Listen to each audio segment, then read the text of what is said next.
Hey everyone, this is Josh here. I hope you're doing well.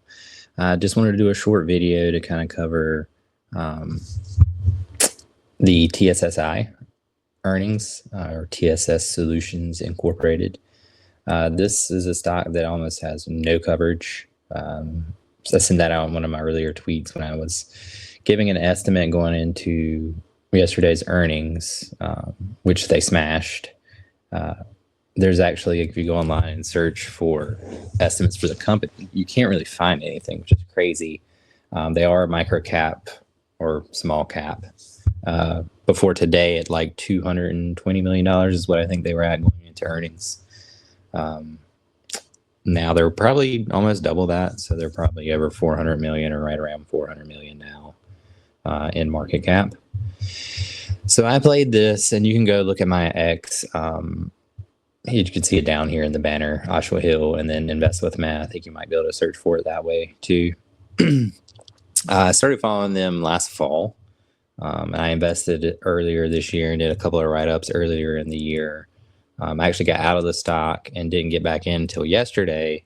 And part of the reason was I was looking at some of the other AI infrastructure earnings reports, like SMCI. I was looking at the megas, their CapEx spend that they were projecting.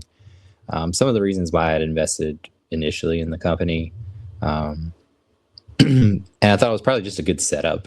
I mean, it based out around $7, somewhere in that range, and it was sitting in the mid eights. So I took a 10,000 share position at 869.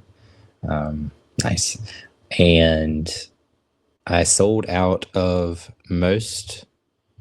not most. I've sold out of 60% of that, so I'm holding around 4,000 shares right now, between $13 and $16. I actually did get a fill on some of those at $16, which is pretty much the high of the day so far, and it's where we're hovering right now.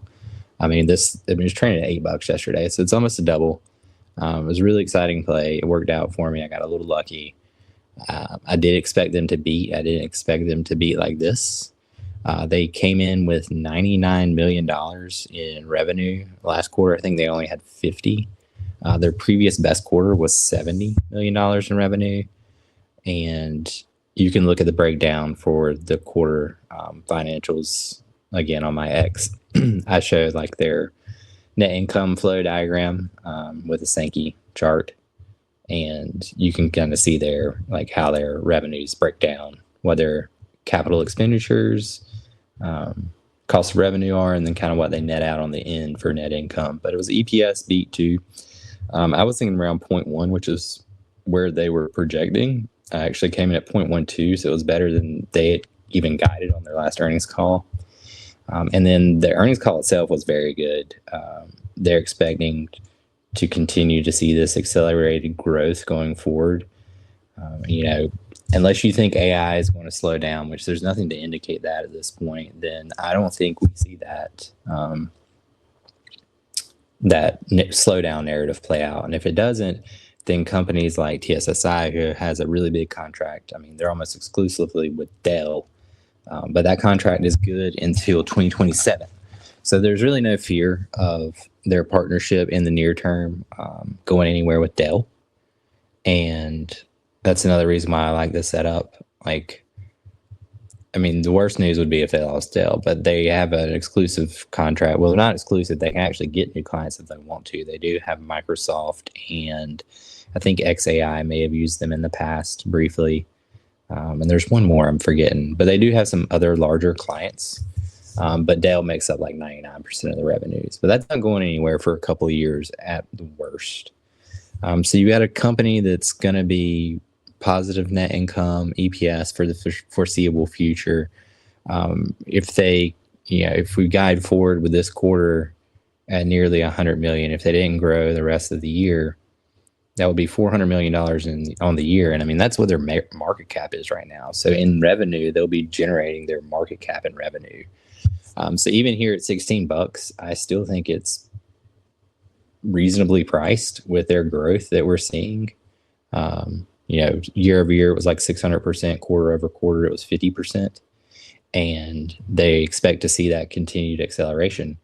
So I really don't have a reason to sell out of my full position. I think I'll probably maybe take a little bit more out. If we get back to the all-time high, which is around $18, and then the rest of it, I think I'm going to just leave as a long-term position, because I think this company, you can go back and look at older videos. They're based out of Texas. Stargate is supposed to have its build out in Texas, which, that was the thing that Trump rolled out. I think it might have even started under Biden.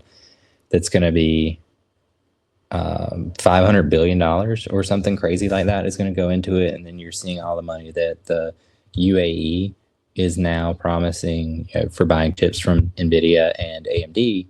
And they have to go somewhere, like these chips, and they're going to go into data centers. And that's what SMCI and TSSI do. We saw another interesting thing from this past quarter is that SMCI's earnings actually weren't that great. So that revenue has to be going somewhere. Where theirs was declining, TSSI's actually went up. So if you think about maybe they're taking some market share, possibly from SMCI going forward, if they were able to do that, then their valuation, here at $400 million is, absurdly low, but they are a much smaller outfit. They did increase their facilities capacity like 3x over the past quarter and a half. I think they started on it last year. It finished up recently, and I think next quarter, for most of the quarter, it'll be fully operational. So we should see a bump in revenue again, and maybe even a significant one. So I'm pretty optimistic after the earnings call with what they have on their backlog and where they're positioned for Q2. So I think we'll see another really good quarter in Q2. So that's another reason why I'm happy to stay in this position with, a pretty sizable. I mean, right now I have 4,000 shares. I mean, it's still a lot of money. I mean, it's not the 10,000 that I started with, but I did want to lock in some of the profits because I wouldn't be surprised if it pulled back. I mean, today's OPEX, I wouldn't even be surprised if it had a pullback today. Also, I wouldn't be shocked if it went to $20 in the next week. I mean, it was there. Let's see, in February, it was nearing 20, and they're way better off now, at least from what we know, looking at their earnings, than they were then. So why couldn't it be near 20 again? I mean, even at 20, their forward PE with what they generated this past quarter, if you extrapolate it out for the rest of the year, is at $20. I think their PE would be 40. I mean, if they're growing 50%, quarter over quarter, even if they're not growing that fast, even if they're doing 30 or 40%, PE of 40 is not crazy, and that would be at $20 a share. And we don't know what their earnings would be. They may be way higher, and their EPS may be way higher in Q2 through Q4. So that PE valuation might even be low. And once Stargate kicks off, and some of these other investments from the UAE and softening on China, maybe they'll start getting chips again. I don't think China's going to use them, but I could definitely see them being integral to some of the new infrastructure build outs that are coming, because I don't think SMCI is not going to do it alone. They're not going to take 100% market share in some of these areas that they support, and TSSI can fill any gaps. So it could be $1 billion company. Right now it's only 400 million. Yesterday it was 200 million. So could it double again from here and be $30? I think that was kind of the target I was looking at for end of year this year. And it really just depends on the AI and narrative and how that plays out the rest of the year. So that's where I'm at on TSSI. I'm going to stay in a part of the position. I think they're a great company. They haven't really given me any reason to sell. They have a lot of debt, but that was from the loan for their facilities, and I'm cool with that because they have the backlog and they actually got the facility ready on time, which I think was pretty impressive. Sometimes things like this, a lot of companies miss their deadlines, and they got theirs done on time. So it's a good look for them going forward in any new expansions or projects that they want to take on. I feel like they're capable of doing it. All right, that's my 10-minute spiel on that. So what am I thinking about doing next? I've had a couple of people ask, and I think this goes back to my Robinhood write-up I did, and it's actually not a play on Robinhood. Sorry, Hood folks. I already have shares of Robinhood that I'm happy just sitting on right now. but I do, and that's in my long-term IRA account. They'll just stay there forever. I'm actually thinking about playing Ethereum, and it's you can see in my write-up, it's kind of an adjacent play to Robinhood. Robinhood is talking about, and they may even unveil at their crypto event in France this June, at the end of June. So we're just barely a month away from that, that they could be rolling out equities on blockchain. And there was also an article yesterday about JP Morgan doing their first blockchain transaction. So these companies are clearly moving in this direction. I think it's inevitable. I think, regardless of how you feel about Ethereum or Solana, I think they're the best positioned to, they're the best positioned right now. There may be better options in the future, but right now they have the history. I think they can handle the volumes.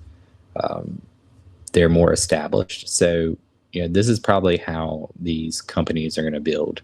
They're going to build on one of these blockchains or their layer twos. And I think, Robinhood has called out Ethereum and Solana specifically. And I think some of the other brokerages and financials will use those platforms to build their new financial ecosystem on top of.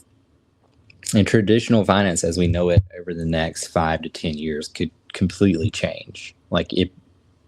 Everything might be on blockchain in 10 years. And whoever does it first, I think Robinhood might be the first to do equities. And it'll be a proof of concept. I think if they do it, they're talking about just starting in the EU, but you got to start somewhere. And that seems like a good sandbox for them to play in. Maybe a little lower volume, so less stress on the blockchain to kind of build out the development for that. And if it goes well, then everyone else is going to take a look, kind of like Robinhood with their 24/5 trading. Nobody wanted to do it, and they did it. Robinhood with their zero fee, nobody was doing it. Now everybody does it. If Robinhood does this in the EU and it goes really well, then everyone else, every other broker, just going to do the same thing. So what does this mean for Ethereum? Get to the point, Joshua. So for Ethereum, it's kind of like a flywheel effect. So it benefits the brokerages, it benefits the financial entities that build on these blockchains. So they'll have to hold the asset, the underlying asset that's being used for these transactions. So whether it's BlackRock, JP Morgan, Morgan Stanley, Goldman Sachs, Robinhood, they'll have to hold, let's say they build it on Ethereum, they'll have to hold the coins on their platform to back transactions that are occurring within, so use Robinhood, for example. So if I make a trade on the Ethereum blockchain, well, they're going to have to hold the underlying for that. And that's supply that's going to get taken out by these companies that isn't going to be, it's going to be there on their balance sheet and is not going to be, getting traded.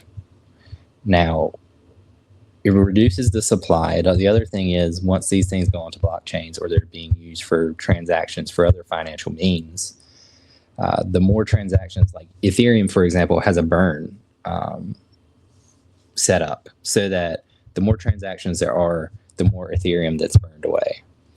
Now, and you can look at my write-up where I talk about this, it doesn't really matter because it just breaks it down into smaller pieces. So Ethereum could go all the way down to just one, but then that one Ethereum, you could break that down to even further little pieces to continue to use it for transactions on the blockchain. But whoever owns a whole Ethereum is going to have a ton of money because it's going to be worth a whole lot. And I think this will ramp and accelerate. I think once one company does it and everyone sees it, everyone's going to want to start doing it. So it's going to benefit these companies because they're going to hold the Ethereum, Solana, whatever it is, to support their blockchain. So as the transactions increase and more people adopt and use it, the value of those coins is subsequently going to go up, which in turn makes their balance sheet go up. And so they're not only they getting the benefit of like no middlemen, no fees that exist in current TradFi. It's just it'll trade like crypto. Their take rate on crypto is more than 10x what they get on equities. And so now these new equities will trade like a crypto. So now they're not only getting the benefit of a I guess a higher margin product now, in the new way that it'll be traded on blockchain, but as these trades are happening, it actually makes the underlying value of the coin that's being used for this blockchain that they hold on their balance sheet more valuable. So it's just like a self-fulfilling like feedback loop. I called it a boom loop.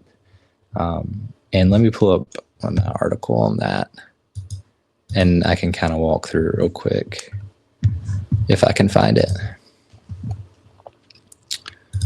All right.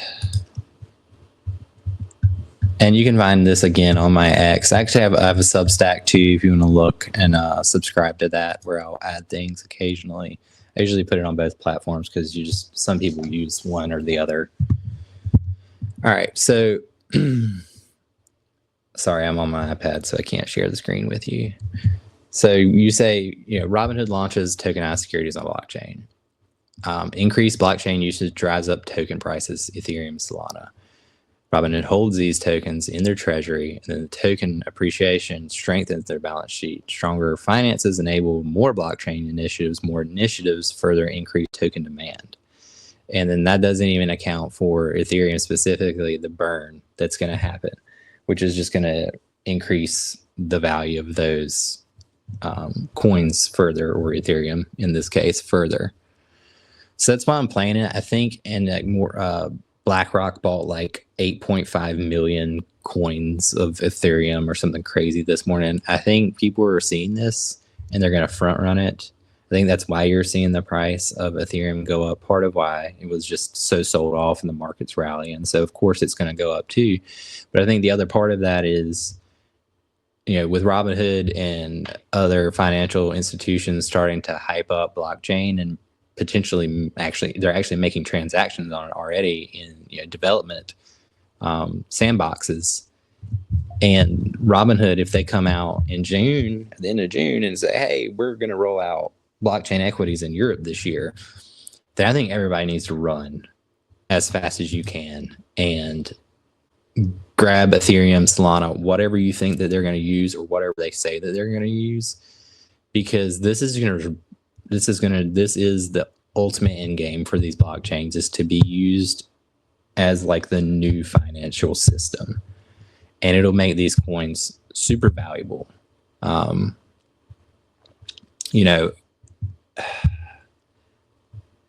trying to look through here. It's not just traditional, like it's not just equities, like bonds, real estate, commodities, everything that you can think of can go into these blockchains, like your Pokemon cards. And then you can just transact and, sell or trade or whatever on these blockchains, because it's all just assigned a monetary value. And whatever the value is, you can use the blockchain to track this and these transactions. So it doesn't have to be a like for like thing. It doesn't have to be cash for cash or coin for coin. You could be using real estate to finance things, to buy things. And if it's on a blockchain, they become congruent with each other, right? Like it has a financial value. You take a portion of the value from your real estate and you can buy equities, you could buy a car, you could buy whatever. Because on the blockchain, it'll be like for like, and you'll use Ethereum or Solana or whatever as your currency to trade these things with each other, so to speak. So it's going to be, it's going to be this feedback loop where once the ball gets rolling down the hill, it's just going to snowball. And I think these coins, the value for various reasons, whether it's just their usage, whether it's like some kind of burn that they have set up that makes them more scarce, that will drive up, the value, or a combination of the things. I think that's where my head is at right now for why I'm going to do this Ethereum trade. So right now I have just gotten one Ethereum futures contract. It's like $40,000 of capital that you have to have, or 44,000 to buy. And I bought that at like 2,600 this morning. I think I will probably add to it if we dip down back like to 2,400 and buy another one. I would like to get my average on them down back to that 22 to 2,300 level if it will go. I don't know if it'll go back under 2,500 or not, but if it does, I'll just average down. This is something that's not going to play out immediately. It's not going to be like TSSI where you run in, you buy shares the day of earnings and then make 100% the next day. This is going to be a longer term play, probably over the next 6 months. I think if the market stays strong and the economy stays strong, and then Robinhood, I'm kind of banking on them revealing something at the end of June. Like, even if they're not launching it immediately, just for them to say that they plan on doing it, I think will be enough to start to garner some attention for this trade. And I think some other institutions are already seeing it. And I think that's why they're buying. I think that's part of why Bitcoin is holding up here. It's not just because the market is doing well, and it's not just because it's an inflation hedge, although those are good reasons to hold it. I think that this is the future of finance, and I see more and more articles coming out every day of one of these institutions using blockchain somehow. Now, we don't know who's going to win that debate. People can debate which blockchain will ultimately be the one that majority of things move to. I think it'll be multiple blockchains, honestly, that'll be used for different things, because they're not all good at the same thing. But what's good for one is good for all.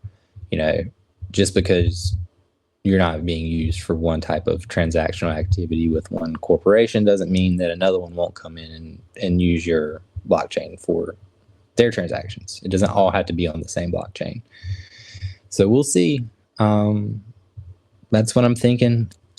My targets for Ethereum, in near term, I think once we get out of this consolidation phase between 2,300 to 2,600, it was at that 2,700 level for a while before we broke down on the tariff news. Yeah. From February to March, it basically sat kind of where we are now. And before that, it sat where we are now from August to November, before the election pump last year. So yeah, anyone that starts to adopt Ethereum to use as their blockchain for financial reasons, to transfer off of TradFi, I think that'll start to push the price up. I think once we break out of like 2,800, I think it'll go pretty quick to 3,000. And then that's a mental level just because it's a whole number. But I could see this back at all-time high, or around 4,000-ish by the end of the year. If we were to get there, it's like 1,500 points on my contract. It would be a whole lot of money.